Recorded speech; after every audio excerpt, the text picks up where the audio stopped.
Hello guys! Good afternoon mga super loves, mga lodi ko, mga sissy loves ko. Ayan guys. I'm so happy guys. You know why? Thank you Lord kasi po nagkaroon na po ako ng ads on Reels. Grabe guys. Ang tagal namin hinintay ni Baby Princess yon. Ang dami ko pong content creator na mga friend na nagtatanong kung meron na raw akong ads on Reels. Ang tagal na talaga, promise. Kasi po guys, ang tagal ko na nakumpleto yung requirements po na hinihingi sa akin ni Meta. Kaya lang guys, meron akong isang bagay na natuklasan na talaga namang makakatulong din sa mga content creator na kagaya ko na nakaranas or nakakaranas pa po sa kasalukuyan na hindi nila alam kung bakit hindi pa po sila namo-monetize sa ads on Reels. So guys, ito na po, ganito lang kasimple. Sa tinagal-tagal po ng panahon na yan, na sobrang tiyaga, sobrang sipag ko po mag-upload palagi. Ayan, kami po ni Baby Princess, tinutulungan na po niya ako guys. Sobrang ginawa ko na lahat. Nanonood po ako ng mga reviews sa YouTube, lahat-lahat guys. Kaya lang talagang hindi ko talaga siya maintindihan kung bakit hindi ako ma-monetize ni Lolo Mets. Yung pala guys, eto na po guys. Before anything else, puputulin muna natin. Bakit princess? May sasabihin ka? Also, ayan guys. Kaya pala guys, nasasayang yung mga kinikita ko kasi hindi ko siya nakukuha.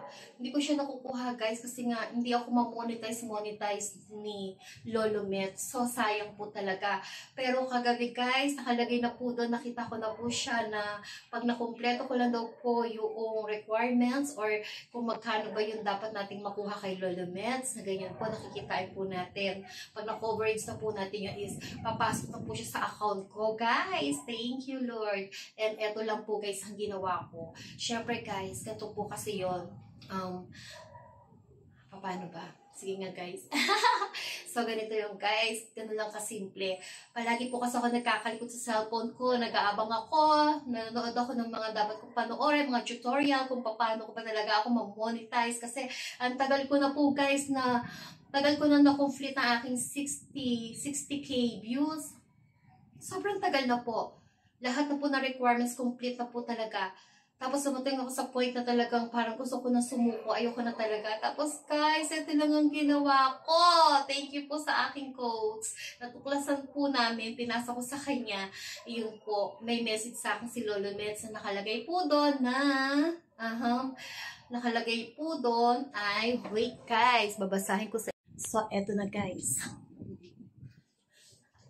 At eto na nga po guys, eto po yung letter sa akin ni Lolo Mets. Personalized help, choose just for you. I think my Facebook feeds was hacked or taken over by someone else. Kasi nga, naka-open po ako sa ibang cellphone. Kaya naman, manage permission for someone on your ad account, how to publish save ad, edits in meta ads. Eto na po. Nagkaroon ako ng troubleshoot and disable ad account. So, na-disable po pala ako. Wala akong kamalay-malay. Ayan, guys. And then, troubleshoot a rejected ads. Yun na nga, guys. Na-reject ang aking ads sa hinaba-haba ng panahon kasi po, yun nga ang ginawa ko, guys. Ang aking Facebook ay naka-open sa dalawang cellphone ko or nagtatlo pa nga kasi bumili kami ng isa pang cellphone. So, ayan, guys. Advice po sa mga gustong ma-monetize. Kung nagawa nyo na lahat, baka po may ginagamit kayong ibang cellphone na naka-online din ang inyong Facebook doon. Yun na nga po guys. Thank you so much! Thank you so much po sa inyo guys. I love you all. God bless!